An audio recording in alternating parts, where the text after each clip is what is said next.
campers? Good morning, campers. Morning, campers. Good morning, campers. Bonjour les campeurs. Stargate nous a apporté son lot de représentations positives de femmes fortes, plus badass les unes que les autres. Amanda Tapping a elle-même pris conscience de cette représentation positive sur les téléspectatrices de tout âge assez rapidement. Elle a donc pris l'initiative de travailler son personnage de Samantha Carter très à cœur. Son personnage a en effet montré à plusieurs générations qu'il était possible de devenir une leaduse, une grande scientifique ou de faire carrière dans l'Air Force, tout en n'étant pas réduite exclusivement à son genre. Malgré l'aide d'Amanda Tapping sur l'écriture de son personnage, les scénarios étaient principalement écrits par des hommes, dont les personnages féminins. Même si l'initiative de les écrire comme des personnages masculins est assez présente, il y a plusieurs points que j'aimerais aborder aujourd'hui avec vous. Rivalité féminine, sororité et test de Bechdel, bienvenue sur cette nouvelle vidéo. C'est parti!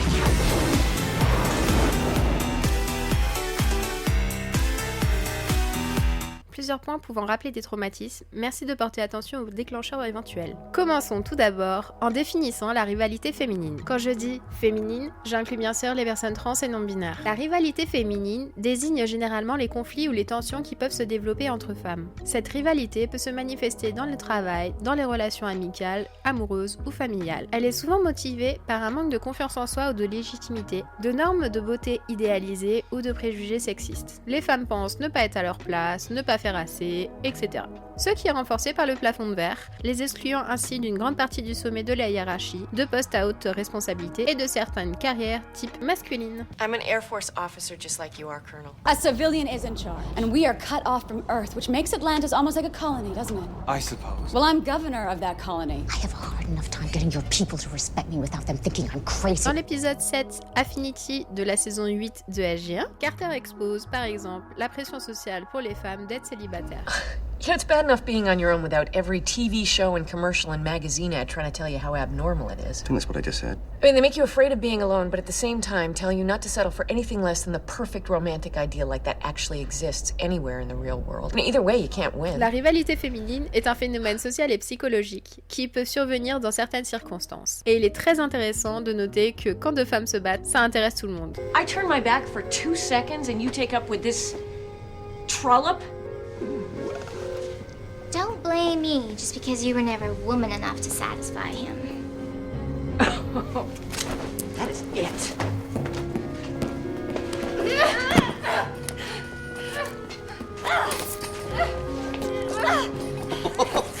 Ladies, please, you know, this isn't really necessary.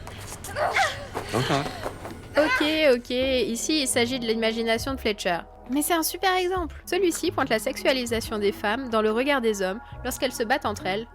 Prenons un autre exemple, cette fois-ci réel dans la saga et non dans l'imagination d'un homme, où les autres femmes sont ainsi perçues comme une menace. Sorry, sir. They say you were with someone I didn't want to interrupt. What's up? Who was that? Carrie Johnson. Et même dans le milieu féministe, on a l'impression que la rivalité n'est pas quelque chose que l'on doit mentionner, que ça n'existe pas, qu'on doit prôner exclusivement la sororité et c'est tout. Comme si la rivalité féminine n'existait pas. Mais pourtant, c'est quelque chose de réel, qui a existé et qui existe toujours. D'ailleurs, la sororité, c'est quoi? La sororité, c'est un sentiment de solidarité, d'amitié et de soutien entre femmes, souvent basé sur des expériences communes, d'objectifs partagés ou de liens familiaux. Oh, welcome back, Samantha. We really did miss you. Thank you. C'est l'équivalent de la fraternité qui est associée à la camaraderie entre hommes. La sororité repose sur la confiance, le respect et la compréhension mutuelle. Elle peut jouer un rôle important dans le renforcement de la confiance en soi, le soutien émotionnel et l'autonomisation des femmes. I can't afford to have doubts. You mean you cannot afford to let them show? You're still a leader, Taylor. You're doing this for your people and for their future. They know that. Le concept de sororité est souvent utilisé pour promouvoir la solidarité et l'unité entre les femmes, en particulier dans des contextes où elles peuvent faire face à des défis, des inégalités ou des discriminations spécifiques en raison de leur genre. You feel like a woman, Doc? Oh yeah. Elle encourage l'idée que les femmes peuvent s'entraider, se soutenir mutuellement et travailler ensemble pour atteindre des objectifs communs. You thinking what I'm thinking? Il est intéressant de différencier la rivalité féminine de la compétition. Attention, je parle toujours d'un point de vue sociologique ici. Bien sûr que la rivalité et la compétition sont des synonymes dans le dictionnaire, ce n'est pas le sujet ici. La différence est subtile, alors accrochez-vous. Dès l'enfance, les garçons sont éduqués à la compétition et les petites filles à la rivalité. Damn. It's not a competition. Says you. But it's not a competition. It's not a contest. Everything is a contest. Dans la compétition, nous sommes jugés sur nos compétences et nos capacités. Dans la rivalité, non. On peut être en compétition contre soi-même ou contre un groupe, mais la rivalité, c'est toujours contre quelqu'un d'autre. On ne peut pas être en rivalité contre soi-même. Il y a cette question d'affrontement, de violence que l'on n'a pas dans la compétition. En gros, la compétition, si on a l'esprit de compétition, c'est la joie de se défoncer pour un but à atteindre, et la rivalité, c'est de la souffrance. Dans la compétition, quelqu'un peut potentiellement gagner, alors que dans la rivalité, personne ne gagne. Ou sinon, c'est pas très joli. Prenons un exemple concret dans Stargate pour expliquer cette différence, notamment avec l'épisode 18 de la saison 8 de SG1. Ici, Carter s'excuse car elle s'aperçoit que O'Neill n'est pas célibataire. Elle respecte l'autre femme, après avoir montré des signes de jalousie, mais je ne pense pas qu'elle serait venue lui parler chez lui si elle savait clairement la situation entre eux deux. La réaction du personnage de Carrie est encore plus positive. Elle comprend très bien ce qui se passe mais ne montre aucun signe de jalousie. Plus tard même, elle s'écartera pour suivre ses propres convictions, ne pas être un second choix. Vous allez me dire, c'est positif tout ça. Oui et non. Le personnage de Kerry ne sert que pour créer une intrigue supplémentaire. Une sorte de triangle amoureux, une nouvelle étape au périple de la relation Sam-Jack. Bref, c'est une intrigue basée sur la rivalité entre deux femmes, qui les relègue à des faire-valoir d'un homme. Tous les spectateurs n'attendent qu'une chose, qui va gagner le cœur de Jack. Ok. Sam gagne à la fin, mais tout le monde a souffert dans l'histoire, ce qui donne une impression un peu gênante. Super romantique, hein? Prenons maintenant l'exemple de la relation entre Carter et Jennifer Haley. Jennifer Haley est carrément dans la rivalité féminine. What's this got to do with me? Everything. The great Samantha Carter. You think a day goes by in this place where I don't hear your name? You've gotten the highest mark in every class I've ever been in. You've won every award I've ever been up for. They've been comparing me to you since the day I walked through the door, and I never quite seem to measure up. That's it? What, so for the first time in your life, you come to a place where you are not automatically the smartest and best at everything you do. Get over it. There are important things at stake. On pourrait croire que c'est de la compétition, mais Haley est très émotive dans son comportement et elle souffre de la situation. Carter voit en cette jeune recrue son propre passé, et à l'opposé d'une rivalité féminine qui pourrait se passer en voyant en elle une future remplaçante, elle insiste auprès de sa hiérarchie pour ne pas que cette jeune recrue abandonne sa carrière. She is a perfect candidate for the SGC. Her file says otherwise. I've met her, sir. She is brilliant. Not everyone is cut out to be an Air Force officer, Major. Sir, if she can just get one glimpse of her possible future, she will graduate at the top of her class and become an officer worthy of serving under your command. I am absolutely sure about this, sir. C'est plutôt très puissant comme genre de scène, surtout à l'époque, donc bravo Stargate. Passons à la suite. Dans l'épisode 10 de la saison 4 de SG1, nous avons le personnage de Keegan, qui semble jalouse de Tara, la personnalité implantée dans Carter. Keegan, how about some breath? Sorry, just gave away the last piece. Oh, here we go. Every time. What is your problem? I don't have a problem. Give Thera her bread. Why does Brenna listen to her? I don't know, she seems pretty smart. She thinks she's better than the rest of us. They are just trying to get close to Brenna so that they can get special treatment. Especially Thera. Dans l'épisode 7 de la saison 4 d'Atlantis, Teyla et Kayler se trouvent pourchassés par des guerriers primitifs sur la nouvelle Athos. Are you alright? I'm sorry.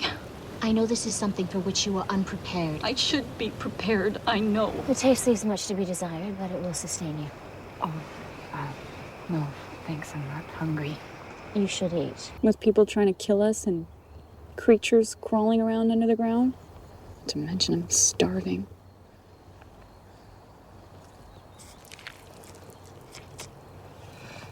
Not that starving.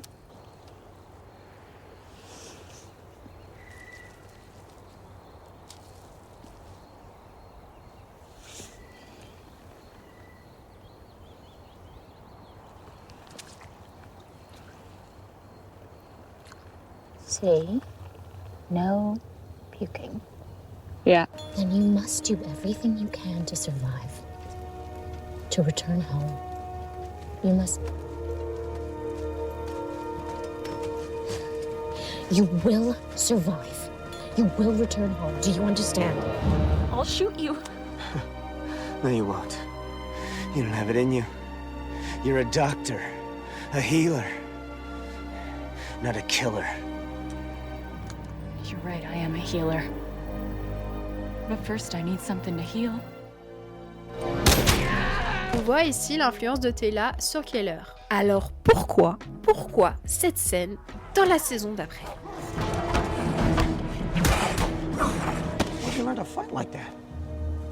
Oh, I've been taking a few sparring lessons. Pourquoi, si ce n'est de servir de faire valoir à Ronan et McKay. Je rappelle aussi que dans l'épisode 8 de la saison 2 d'Atlantis, quand John est sous l'influence de l'ancienne Wraith et embrasse de force Teyla, ceci est une agression sexuelle. Je ne sais pas si vous avez remarqué ce détail qui est très important. À la fin de cet épisode, quand John va s'excuser auprès de Teyla, merci pour cette scène d'ailleurs, Teyla est en train de donner un cours de self-défense à des femmes. Lock, serpentine, lock, and hold. Understood? Colonel. Pour la relation entre Vala et Sam, il aurait été facile de tomber dans la rivalité féminine, Carter étant quelqu'un de discipliné et rigoureuse, alors que Vala est impulsive et aventureuse. Il faut noter qu'Amanda Tapping avait insisté auprès de Claudia Black qu'elle ne voulait aucune rivalité entre elles, que ce soit dans la réalité ou la fiction. Dans cette interview, Amanda Tapping dit « En fait, nous avons eu une très belle scène dans un épisode que nous venons de tourner, où Carter tend la main à Vala et lui dit « Je sais que c'est difficile pour toi, et si tu as besoin de parler à quelqu'un, je suis là pour toi. » C'était une scène vraiment adorable que Claudia et moi étions impatientes de jouer parce que nous voulions établir un semblant d'amitié entre ces deux femmes. C'est Joseph Malozzi qui avait écrit cette scène de sororité entre les deux femmes. Amanda ajoute dans l'interview « Ce que Claudia et moi avons décidé de faire, c'est d'essayer de trouver des moments où il s'agit simplement d'un regard, d'une reconnaissance mutuelle, d'une nuance subtile qui nous relie d'une manière ou d'une autre. Nous ne voulions pas, comme c'est souvent le cas, que les femmes deviennent des adversaires acariates et que les hommes soient des copains avec des poignées de main secrètes et tout le tralala. Les hommes sont copains et les femmes ne s'aiment pas. Nous avions dit dès le départ que nous ne voulions pas cela. I'll just stay here and we can start on that quality time General Landry wanted us to spend together. I've actually come up with a list of suggestions. Teal'c, you and Vala head to 333 with SGs 3 and 25. Je cite toujours Amanda. Ce sont des femmes très différentes, mais il n'y a pas de raison qu'elles ne puissent pas travailler ensemble et s'amuser. Fin de la citation. Et c'est pour cela que nous avons cette scène dans l'épisode 18 de la saison 10, soit très tard dans la saga. Hi. What's this? Girls' night in. Nice. Mais ça reste assez cohérent avec le personnage de Carter, qui a une personnalité très prudente. Bref, tout ça pour dire bravo à Malozzi, Amanda Tapping et Claudia Black pour cette représentation de sororité féminine. Dans l'épisode 4 de la saison 4 d'Atlantis, soit au tout début de l'arrivée de Carter, les membres de la cité font face à des cauchemars, leur montrant leur pire peur. Voyez ce que Teyla imagine avec Carter. John, what are you doing? Colonel Carter doesn't trust you. Beaucoup plus tard, dans l'épisode 16, nous avons une représentation de sororité entre elles. Although he did seem distracted by my current condition. Really? I informed the IOA of your pregnancy. Yes, they knew. And most of the members were actually quite supportive, but Mr. Coolidge, his demeanor toward women differs from his demeanor toward men. He kept calling me honey. I think he believes I will not be returning to active duty after my child is born. Oh, won't he be surprised? Well, we'll cross that bridge when we come to it. Sam porte secours à Teyla rapidement en voyant celle-ci inconfortable avec cette décision. Peu de temps après, dans l'épisode 18, Teyla doit demander une requête à Carter. I do not need your permission, Colonel. Unless you intend to restrain me. Fondée sur aucun autre fait tangible qu'un rêve. Teyla semble un peu pessimiste sur sa demande, mais à son grand étonnement, Carter accepte. No, I think you go back there alone. Thank you, Colonel. Call me Sam. Thank you, Sam.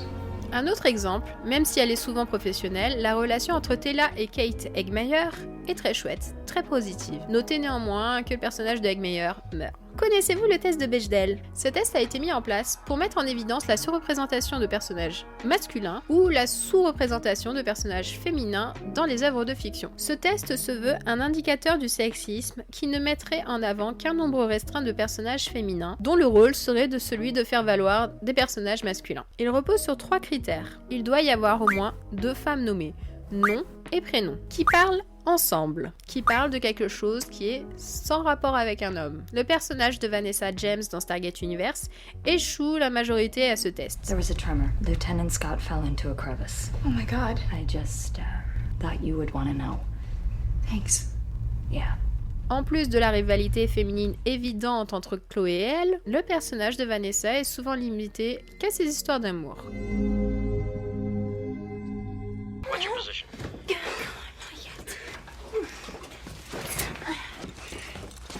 I'm on my way, sir. There a reason your radio's off?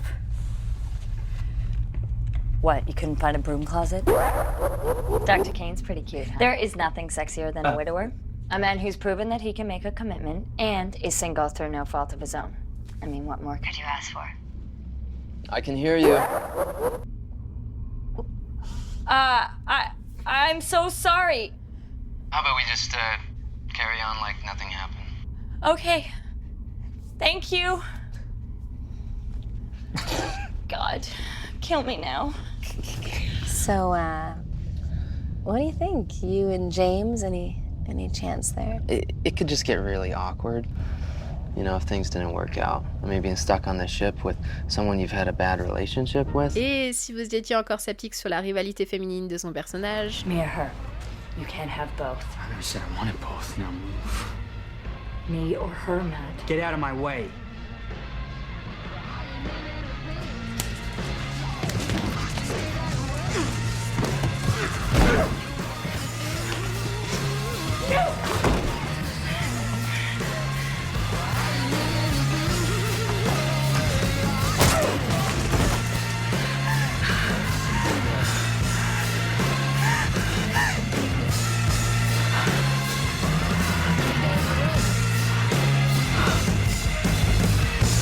You're alive.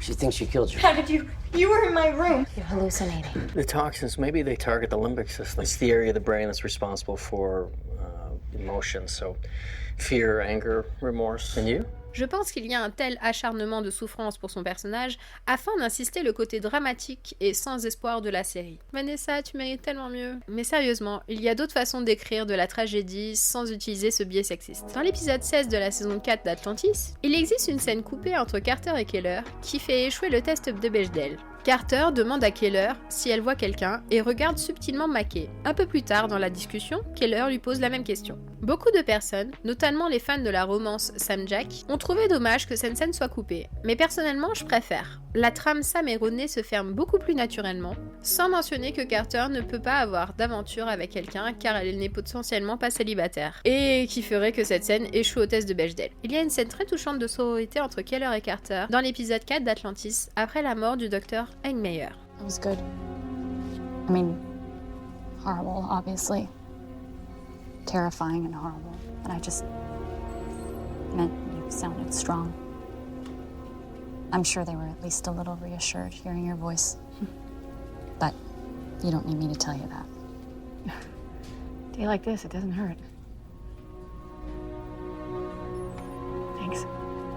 Dans l'épisode 7 de la saison 4, cette scène entre Keller et Tella échoue malheureusement au test. So this friend of yours, one of your team members, certain uptight astrophysicist, maybe? No, a Thosian. His name is Kanan. Cette scène entre Tella et Weston ne passe pas non plus ce test. I could never just say that to him. Why not? You like him, don't you? That is not the point. I think that's exactly the point, actually. The ways of my people are different. I would never... He's not gonna make the first move. We shall see. Dommage, c'était la seule et unique scène où on voyait Heston discuter avec une autre femme. Notons aussi que Weston meurt dans cet épisode. Seul épisode où elle apparaît. On n'a déjà pas beaucoup de représentations positives de femmes entre elles. C'est possible d'arrêter de les faire mourir? Il y a quand même beaucoup de positifs dans Stargate. La seule scène qui échoue au test de Bechdel entre Janet et Carter est dans l'épisode 17 de la saison 3. You miss him. Même si Janet est présente dans cette autre scène, le dialogue se fait entre Cassandra et Carter. Lors de la première rencontre entre le Dr. Ware et Carter, les choses sont un petit peu tendues. I would never say that. What about Colonel O'Neill? Look, I know what he means to the three of you.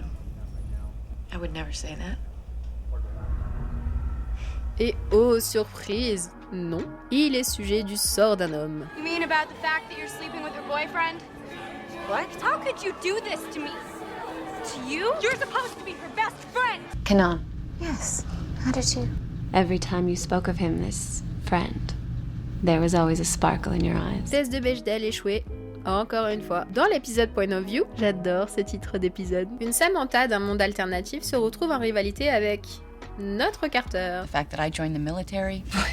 You think your being in the Air Force could have made that big a difference? No, I just said it made a contribution. And therefore, I didn't. Ladies, Sams, we're all in this reality together. Listen, I didn't mean to offend you back there. Look, Major, I'm the one dealing with the inadequacy issues here. Just forget about it. What? We knew the Gould were coming for 6 months, but I couldn't think of a way to stop them. You did. Et on comprend plus tard pourquoi elle est si en colère contre son double. Bon, cet épisode passe le test de Bechdel malgré tout, et il y a même un petit signe de sororité dans l'épisode. We'll figure it out. We did it. It works, right? It works. En quelque sorte.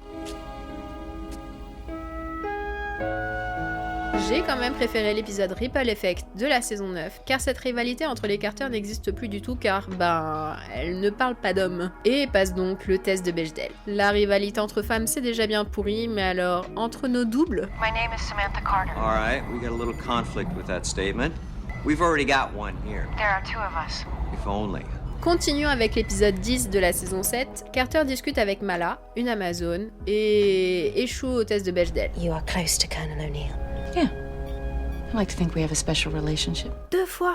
I fell in love with a young palace guard. Attention, ici je ne parle pas du fait que Carter parle de Jack, mais que le personnage de Carter est écrit de sorte qu'un homme soit toujours au centre de l'attention, même lorsque 2 personnages féminins parlent entre elles. Mon point ici n'est pas le fond, mais la forme, donc la façon dont est écrite cette scène, qui confirme le test de Bechdel. Il est important de noter que toutes les femmes ne sont pas égales entre elles. Selon les codes sociaux, elles seront évaluées selon leur apparence physique, beauté, minceur, vêtements, non handicapés, etc. Mais aussi leur intelligence, leur richesse, etc. You're an exceedingly beautiful woman. Thank you, so are you. Petit point histoire, vous commencez à me connaître. Aux États-Unis, lorsque les suffragettes se sont rassemblées à Seneca Falls en 1848 pour défendre le droit de vote des femmes blanches, aucune femme noire n'a assisté à la convention. Aucune n'a été invitée. Prenons un exemple un peu plus contemporain. Vous connaissez tous le mouvement MeToo qui permet d'encourager la libération de la parole des femmes sur les violences sexuelles. Lors de l'affaire Einstein en 2017, l'actrice américaine Alyssa Milano a encouragé les femmes à raconter ce qu'elles avaient vécu en reprenant sur Twitter le hashtag MeToo. Et une déferlante de témoignages en est. Pourquoi je vous raconte ça? Parce qu'aujourd'hui, la majorité associe le mouvement MeToo à Alyssa Milano. Or, c'est en 2007 que le mouvement a débuté avec Tarana Burke. Tarana Burke, femme noire. Sur la question de savoir si Alyssa Milano a voulu participer ou non à l'invisibilisation de Tarana Burke, j'en sais rien. Ça ne m'intéresse pas de me concentrer sur un point de vue individuel, c'est son problème personnel. Ce qui est important, c'est que c'est un mécanisme très récurrent dans notre société de s'approprier la parole des femmes non blanches. Je parle donc ici d'un point de vue systémique. Revenons à Stargate pour aborder le thème de la religion. Dans l'épisode 3 de la saison 1 de SG1, Émancipation, le titre est très important. Les femmes Shavadai portent un voile cachant leur visage. Look, I will not wear this thing over my face. C'est totalement son droit de ne pas vouloir le porter, mais c'est aussi important de se battre pour les femmes souhaitant le porter. Ce point n'est malheureusement pas abordé dans Stargate et montre uniquement une vision occidentale, raciste et misogyne de la question. All Shavadai, be free!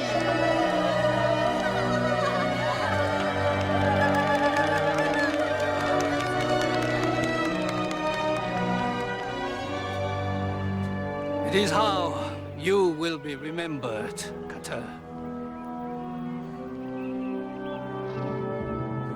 Coucou le White Savior! On en parlera plus en détail dans une prochaine vidéo, mais en attendant, je vous invite à vous rapprocher de l'association antiraciste et féministe LALAB, dont le but est de faire entendre les voix et de défendre les droits des femmes musulmanes. Il y a énormément d'articles sur leur site. Nous avons dans notre société un contrôle des corps des femmes, énormément sur les femmes non blanches, et leur façon de s'habiller. La société nous rappelle constamment que nos corps ne nous appartiennent pas.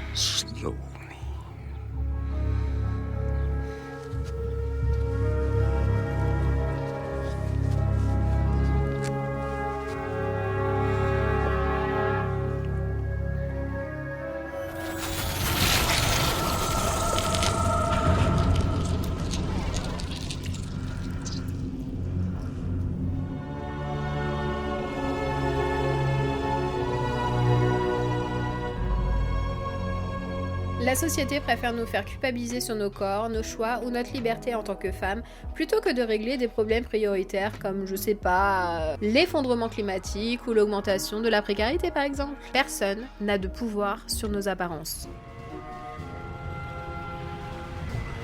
This is what you're wearing? What's wrong with it? Nothing. Nice outfit. Je vous invite aussi à vous renseigner sur le concept misogyne de « pas comme les autres filles » qui renforce la rivalité féminine. Je m'explique brièvement. En quoi dire « tu n'es pas comme les autres filles » est un compliment. En quoi dire que l'on est supérieur aux autres filles est un compliment. Je n'ai pas souvenir de ce concept dans la saga Stargate de manière explicite, ce qui est une très bonne chose. Mais il revient néanmoins très souvent dans les fanfictions que j'ai pu lire. Surtout avec le personnage de Carter, vu qu'elle traîne avec une équipe de mecs, fait de la moto et est souvent en treillis dû à un job de mec. Well, Mama said there'd be days like this. Really? My ex-husband said that. You out of your mind, honey buns? There is a reason they call it this man's army. This man's army? Your husband actually said that? Yeah, so of course I explained to him it wasn't the army, it was the Air Force, and they've had women for decades. Man. I mean, maybe it's just me, but I can't figure out how to feel like one of the guys with these guys, you know what I mean? I always feel like I'm the girl. Du coup, j'aime beaucoup le personnage de Carter dans la saga, car elle casse les codes genrés, tout en gardant certains très connotés féminins. Pedicures, mochachinos, and Victoria's Secret. Alors, comment se détacher de la rivalité féminine? Il faut tout d'abord ne pas culpabiliser. Nous vivons tous individuellement dans un monde qui nous a appris ces codes. C'est donc un problème systémique via la politique, la société, etc. Il faut préférer l'entraide plutôt que la comparaison. Prôner la générosité et développer son empathie au-delà des stéréotypes et pressions sociales. Not only that, but the roles for women in sci-fi are also just, you know, I mean, I think that they sort of set a precedent for seeing more interesting, intelligent, versatile women. Your character, Carter, was so strong. Let's get him out of there. And one of the leaders, and smart, and extremely ridiculously good looking. There's nothing sexy about that. Well, no, and that's interesting because for so long you were the only female on Stargate, and here we are. We've got 3, and then we've got a supporting cast of females as well. I envy that because, like, just sitting in your trailer before we came out here, just that, like, good girlfriend. Yeah, like a girl, like I got your back. La seule raison de pourquoi la société empêche les femmes de devenir amies, c'est parce qu'on deviendrait trop puissante. Alors, amis scénaristes ou auteurs, donnez-nous plus de représentation d'amitié féminine. Il faut s'écouter entre minorités de genre, comprendre que nous sommes pluriels, accepter que nous ne sommes pas parfaites. You're perfect. Everybody knows that. Jay, I'm not perfect. You have to say that because you're modest.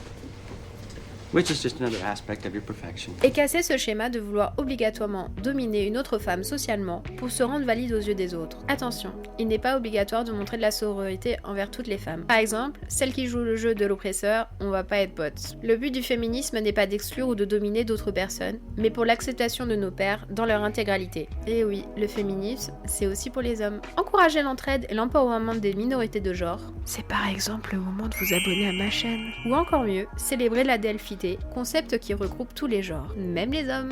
Je ne peux que vous conseiller ces 2 livres, Rivalité non féminin de Racha Belmedi et Le peuple des femmes, un tour de monde féministe de Fabienne Brugère et Guillaume Leblanc. Et vous, quelle amitié vous auriez voulu voir dans Stargate? Personnellement, j'aurais voulu voir beaucoup plus d'interactions entre Ware et Teyla, et plus tard, Teyla et Carter. We may have an idea. Maybe a way to get Taylor back. Find Taylor, bust her out, blast our way home. She's over there, Stephen, counting on us. I won't take no for an answer. Sinon, vous faites quoi le 27 octobre? Si vous êtes sur Paris, le collectif Stargate Party Paris dont je fais partie organise sa 3e soirée Stargate. Ça se passera au dernier bar avant la fin du monde dès 18h30 et l'entrée est comme toujours gratuite. Je vous présenterai un projet sur lequel j'ai travaillé pendant 1 mois et demi. Je vous en dis plus très vite et en attendant, on se revoit de l'autre côté pour une prochaine vidéo.